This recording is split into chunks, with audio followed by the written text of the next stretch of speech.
Deadlighters. Hey, Deadheads. I like that. All right, I like cool. Deadheads. What up, Deadheads? It's Sam. It's Leslie. Let's start over. What up, Deadheads? It's Sam. It's Leslie. And we have good news. Really good news. We're doing a live event We are. at Hex Coffee in Chicago, Illinois. It's going to be a horror trivia night, y'all. Hosted by me and Leslie. Yeah, the people who are here. The people that host this show are going to be hosting those. So please, if you are in Chicago and you like trivia and you like coffee, come on by. Yeah, there's also beer and food. Friday, March 31st, 7 p.m. Hex Coffee. See you there. Cool. That works. Nice. I'm sure I could take one of those. Yeah. Don't you want it? Don't you want it? Don't you want it? Don't you want it? Don't you want it? Don't you want it? Don't you want it? Don't you want it? You lose your living mind. Live, dead, lives. Welcome to the Deadlights Podcast Mini. I'm your host, Mini Sam. I'm Mini Leslie, bringing you your mini episodes. Tiny. Tiny. So tiny. The bubbles. Little Bible episodes for you. The bubbles. Yeah. And today is kind of, we're stepping out of movies. Yep. We step out of movies a lot in these Yeah. minisodes. You get enough movies in the full sodes. Sometimes, because we see movies every week, I'm like, nah, something small, something short. Something mini. Maybe an hour Yeah. of good TV. Yeah. Sounds great. That's what we're going to talk about today. We're going to talk about what you're watching. What you watching? What you watching? What you watching? I wish we could have a song of that. What you watching? What you watching? Hey, what you turning on and what you watching? We're clearly singers. That's great. Wow. I like that little Thank you. tune. Yeah. What you turning on and what you watching? We're just going to talk about what we're watching on TV. Yeah. Because TV's great. TV's, and right now, TV's killing it sometimes. Killing it. Much better than a movie. Yes. And I don't know, let's just talk about a couple things. And this can go beyond horror. Yeah. Obviously. Just anything that we're watching. Let's see, Leslie, what you're watching. What I'm watching that's not horror is I'm rewatching all of Bob's Burgers again. Heyo. This will probably be my 6th time. Wow. Just because it's something nice. If I don't know what to watch, but I need a background kind of noise if I'm by myself cooking and I don't need to sit down and watch it, I would throw on something familiar, which I've read if you rewatch shows is because you're an anxious person. And guess what? Yeah. I don't like diving into things that I don't know if I'm not going to be able to sit down and watch it. Yeah. So, I feel you. Bob's Burgers. Bob's Burgers. And you also do love voice acting and animated things too. Yeah. So it kind of makes sense. Of the cartoons that you watch, is that just kind of like a comfortable one to throw on? That one in Avatar: The Last Airbender. Mm-hmm. But it is incongruent to The Legend of Korra. If I finish watching The Last Airbender, I go into The Legend of Korra. Mm-hmm. Just because it's the same world. Oh, also Vox Machina. I'm watching that right now. The Critical Role Role people. Yeah. Wow. And they got another season and another show, right? There's another show coming up. Wow. Yeah. And then we also see their new campaign, Hell's Bells. So we're watching them play a new campaign while we're watching their old campaign being animated. Crazy. It's good to be a nerd He's gonna be a nerd these days. these days. What you watching? What you turning watching? on? Wow. What you watching, Sam? Well, recently I have been watching, actually revisiting another show too that I love and have watched multiple times. So I guess I'm an anxious person too. My roommate, who is a dungeon master for a weekly D&D group, I guess I've been diving more into like the like vampire slayer stuff. So he's been watching a lot of Buffy the Vampire Slayer. So I also, huge Buffy fan, have watched that through multiple times. You don't say. Where is it? Damn it. It's not seen. What is it? The Buffy. Oh, there's books, yeah. There, the Buffy books. I have the Monster Guide and other Buffy paraphernalia. But that and Angel too, obviously. Right? Love that. They just love that. go together. But yeah, so he's been watching it for the first time, so it's kind of been fun for me to be like, wow. you got to this part. What? Okay. Wow, you got to this further part. in.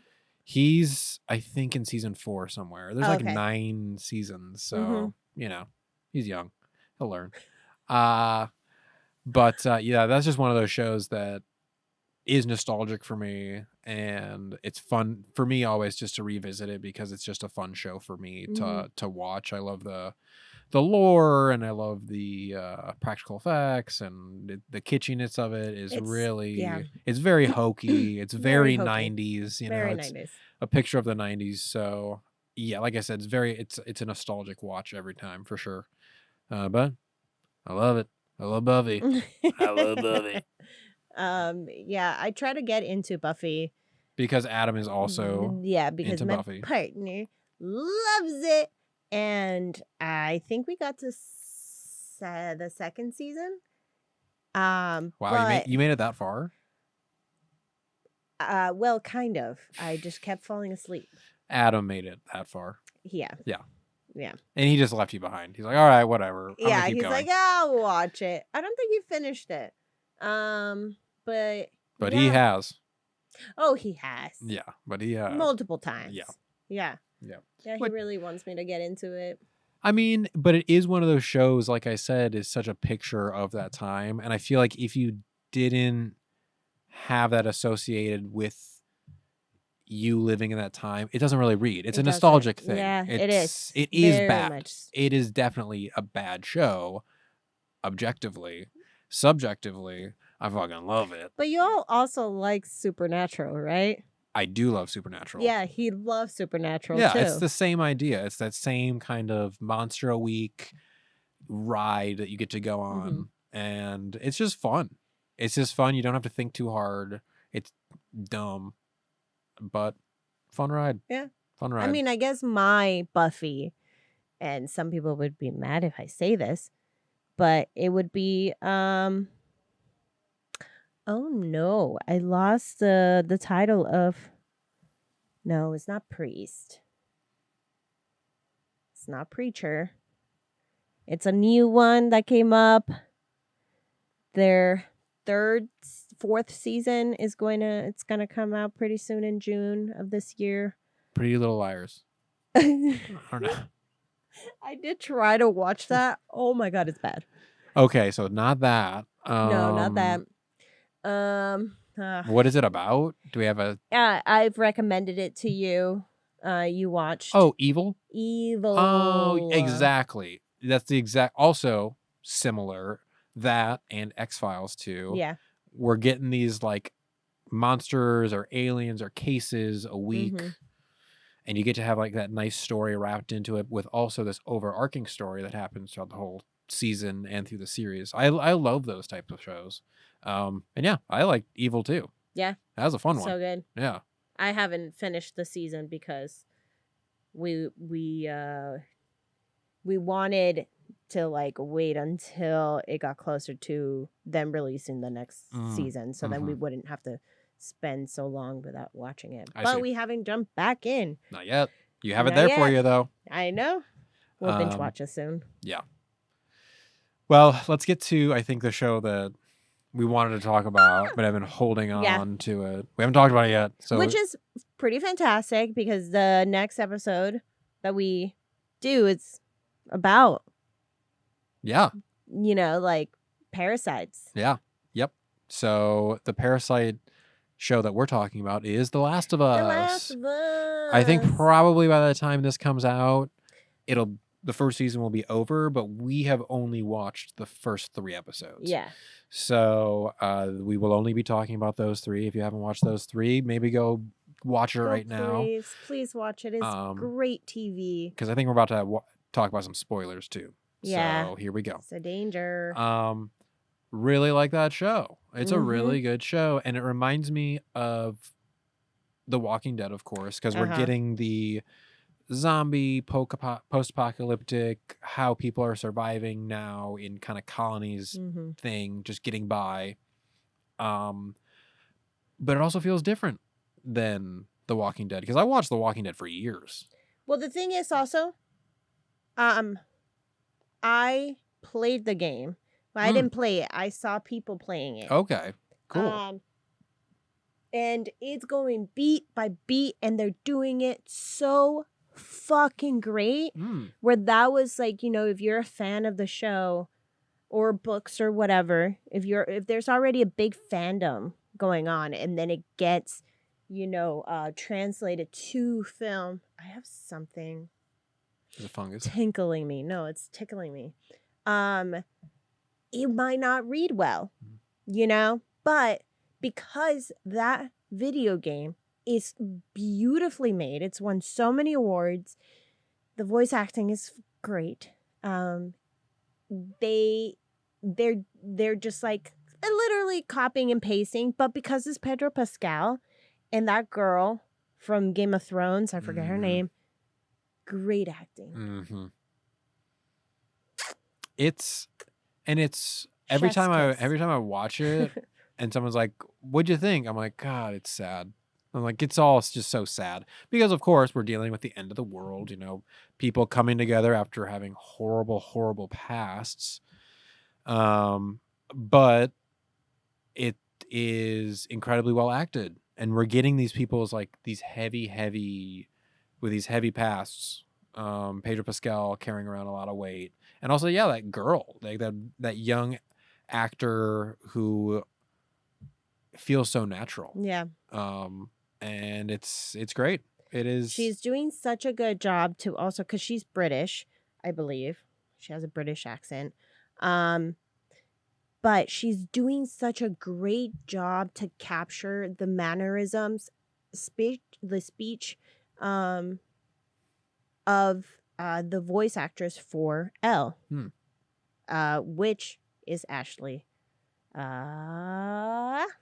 What's her last name? She's also a person from Critical Role. Ashley from Critical Role. Ashley Johnson. Yes. And she's killing it. She's killing it. You didn't play the games. I did not play the games. You did not. So that's what I didn't know, is actually how close they were keeping to the game story. Because all the people that I'm watching it with as well have never played the game either. Really? Yeah, none of us have ever played.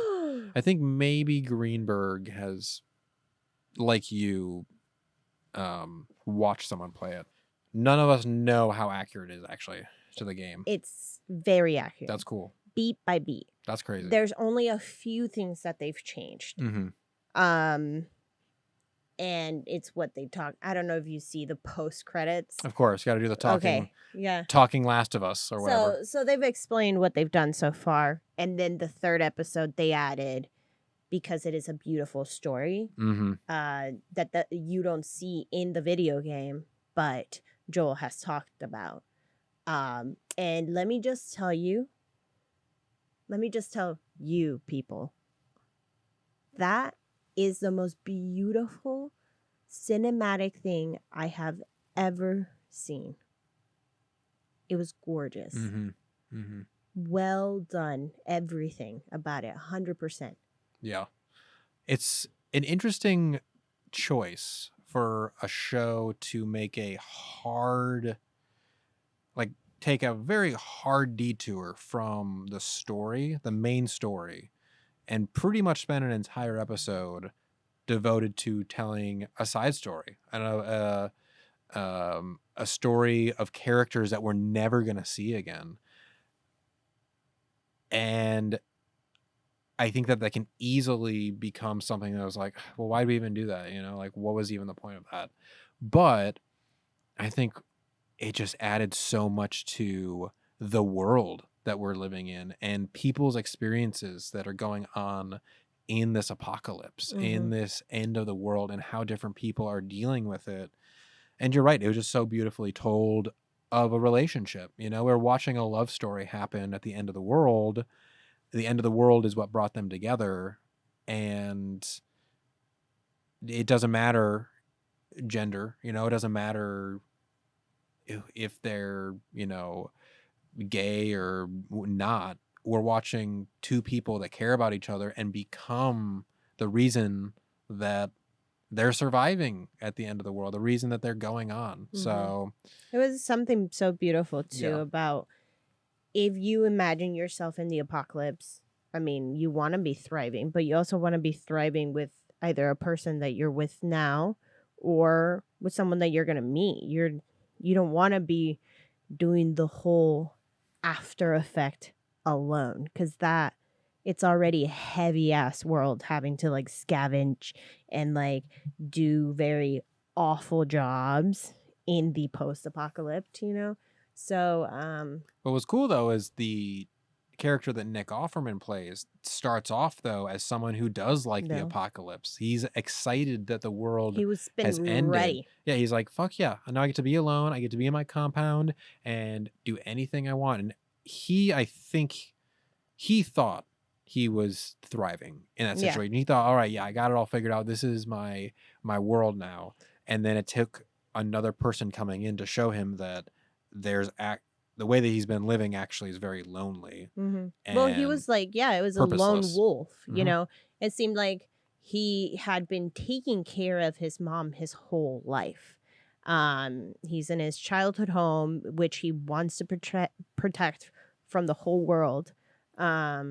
And makes a little, just like, little island for himself. Mhm. And here comes this person that just changes his whole world because he had never been able to express that side of him. And because he was a lone wolf, he thought that he did have it all by himself. Mhm. But he wasn't really happy.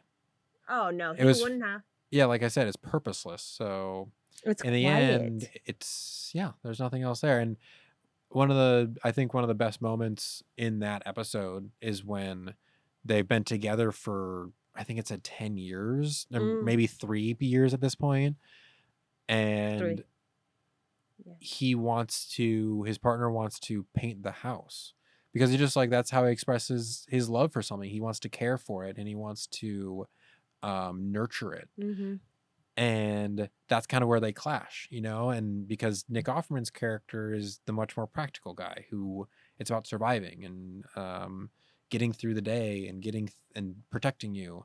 So they were that good balance for each other in the post-apocalypse. Well, it also meant in order to get the supplies that he wanted to just remodel the home, they needed to leave the compound. Like, those supplies are going to be risky to get. You know, you don't know if there's clickers or any of the other monsters. Yeah. But yes, but he just was so adamant. He was like, well, this is the only thing I want. That's it. Because that's how he was expressing his love to him. Yeah. And he was gonna stay. Mhm. So, but yeah. Oh God. Very beautiful. Very and then beautiful. overall, going back to the overall episode, just to talk about like the production design and the costumes and makeup for a second, the world, the physical world, really cool. I mean, Oh my gosh. I think the second episode is really when we start to walk out into what is left of the world. We have buildings falling on each other and leaning on each other and overgrown things, and It looks so good, by the way. All the CGI on that looks so good. It was incredible. I was like, wow, it looks like they actually took a big asset and did it. It feels like they did. Yeah, it really does. I mean, and also the idea too of the zombie things, they're not really zombies. It's actually a fungus that gets in people's brains and controls them. That inherently you're going to make beautiful things because the fungus is going to grow into things, and how it's growing out of people naturally looks so cool. And you know which ones are older. Exactly. And there's some of the people are grown into walls because they're so old and the fungus has used every bit of you and used you up, so you're done. And there's or this hasn't been able to like spread itself, because the whole thing about fungus too is that it needs to grow on living things. Mhm. It's an organism that feeds off of things. So if you are not able to reproduce, you will die. Then you would just become a part of all the other roots. Mhm. And the makeup is fucking awesome. It's fantastic. It's really cool stuff. And it looks so good. Yeah. I'm very interested for you guys to play the game. Yeah, I would like to. It's After the first season ends, yeah. play the first one, because I'm very excited to see the the story. Yeah. It's so The evolution of the story, and I'm excited to see. I mean, like I said, we've only gone through 3 episodes so far, and I'm excited to see what's to come. Oh man, oh man, oh man. Oh man, oh man. Oh, Go watch it. oh, Sorry if we man. spoiled anything, Please. but you should have paused it. So. Sorry. Yeah, Warned that's ya. true. Warned ya. Or put like a little, from this point to that point. I mean, No. I feel like if you were watching, if you know what we do on this podcast, you know we spoil shit. Yeah. Yeah. We're all about Hey. spoiling. We're spoilers. Spoiled. We're spoiled brats. Sorry. Spoiling things. Well, cool. That was But a fun anyways, little yeah. What You Watching edition.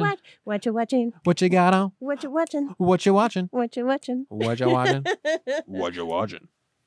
Yeah. All right, well, I guess that's it. Let's get out of here. Huh? Yeah. Well, thanks for joining us, everybody. Go and enjoy life and shows. Guilty pleasures. But you should follow me on Instagram. Color me Leslie. And me at BP Pritchie T, and us at the Deadlights Pod. Deadlights Pod. Also check out Playground Social, which is the Playground studio Social. that we are recording this from. Whoa. But until next Minisode, let's get mini spooky.